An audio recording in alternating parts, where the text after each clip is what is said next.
The screen flickers to life with a grainy security camera feed. A dimly lit suburban street in Dayton, Ohio, bathed in the sodium glow of a single street lamp. A small figure in a pink hoodie, no older than 10, pedals a bike in lazy circles. The timestamp reads 7:42 p.m., June 12, 2025. A van, its headlights off, creeps into the frame. It slows. The girl glances over, curious but unafraid. The van's door slides open. A shadow lunges. Her bike clatters to the pavement, wheels spinning. The van peels away. 10 seconds in, the screen cuts to black and a single gut-wrenching scream echoes. Dawn Miller was 9 years old, with a gap-toothed smile and a habit of collecting smooth river rocks from the Great Miami River behind her family's modest ranch-style home. She'd arranged them on her windowsill, naming each one after a character from her favorite books: Matilda, Scout, Hermione. Her mother, Corinne, a nurse at Dayton Children's Hospital, called her "My Little Dreamer." Her father, Tom, a mechanic at a local auto shop, taught her how to fix a flat tire and ride her bike without training wheels. Dawn was their only child, the center of their small, hard-working world in a neighborhood where everyone knew each other's business but rarely meddled. On that June evening, the air was thick with the scent of cut grass and the hum of cicadas. Dawn had begged to ride her bike around the cul-de-sac before dinner. Corinne, exhausted from a 12-hour shift, hesitated but relented. "Stay where I can see you," she'd said, pointing to the kitchen window. Tom was at the shop, pulling overtime to cover the mortgage. Dawn promised to stay close. She always did, but she didn't. The abduction shattered the Millers' world like a hammer through glass. Corinne was at the window when she saw the van rusted, white, no plates. She screamed Dawn's name, sprinting outside, but the street was empty except for the bike, lying on its side, one wheel still turning. She called 911, her voice breaking into sobs. Tom arrived home 20 minutes later, his hands still smeared with engine grease, his face crumpling when he saw the police cruiser in their driveway. Detective Laura Hensley, a 20-year veteran of the Dayton Police Department, took the case. She'd seen too many missing kids runaways, mostly, or custody disputes gone wrong, but this felt different. The security footage, pulled from a neighbor's Ring camera, showed no hesitation in the snatch. Professional, planned. Hensley's gut churned. She knew the statistics. After 48 hours, the odds of finding a kidnapped child alive plummeted. The first hours were chaos. Amber alerts pinged across Ohio, Indiana, and Kentucky. Dawn's face-bright brown eyes, freckles. Across her nose flashed on every local news channel. Her school photo plastered on telephone poles and gas station windows. Volunteers scoured the riverbanks, the woods, the abandoned factories along I-75. Corinne and Tom sat in their living room, surrounded by neighbors bringing casseroles they couldn't eat, answering Hensley's questions through tears. Had Dawn mentioned anyone strange? Did she use social media? Any enemies, debts, grudges? Nothing. Dawn was just a kid who loved books and her bike. Hensley's team tracked the van to a gas station in Moraine, 10 miles south. The clerk remembered a man in his 40s, wiry, with a faded Reds cap and a nervous twitch. He'd paid cash for a pack of Marlboros and a Mountain Dew. The van was gone before the clerk noticed it lacked plates. Hensley leaned on every lead: traffic cams, parolee records, sex offender registries. Nothing panned out. By day 3, the trail was cold. Corinne stopped sleeping. She sat by the phone, clutching one of Dawn's River Rock Scout, the smoothest. 1. Tom drank too much, his temper flaring at reporters camped outside their house. The community rallied, then drifted. The news cycle moved on, but Hensley didn't. She'd lost a niece to a hit-and-run years ago. This case felt personal. Dawn, meanwhile, was alive but terrified. She woke in a basement with cinder-block walls, a single bulb flickering overhead. Her wrists were bound with zip ties, her mouth taped. The man in the Red's cap, his name was Curtis.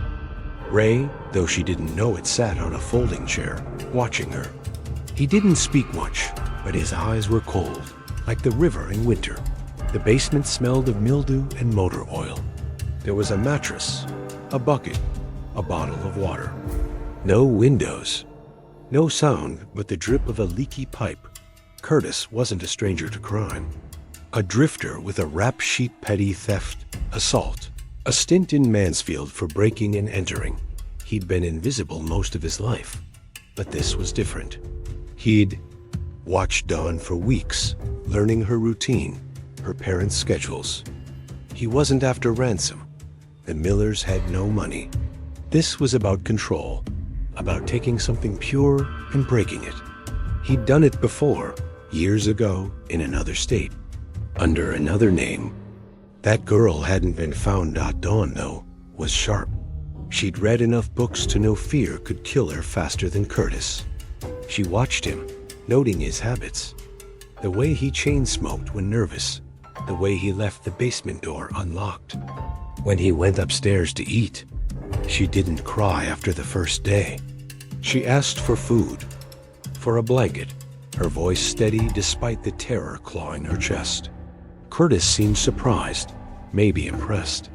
It made him careless. On day 5, Hensley got a break.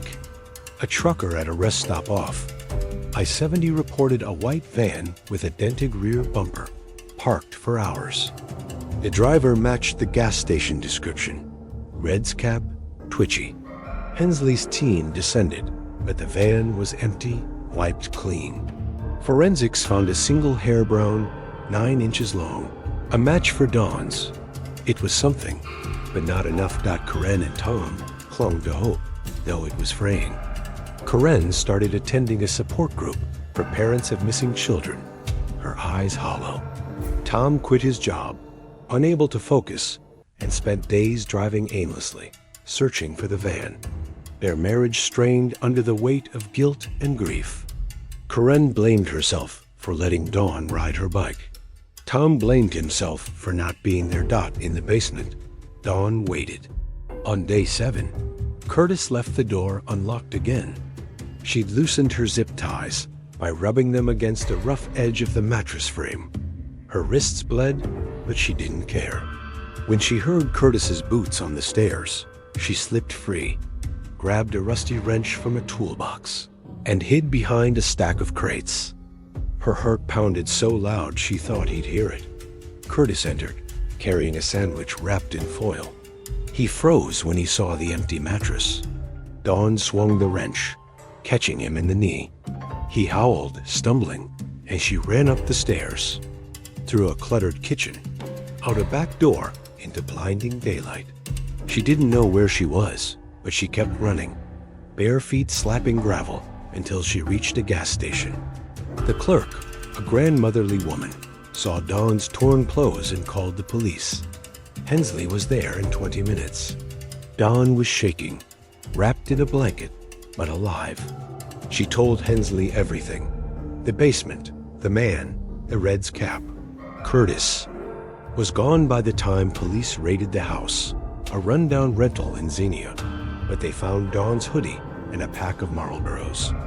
DNA on the cigarette butts matched a profile in the system. Curtis Ray, wanted in Indiana for a similar abduction.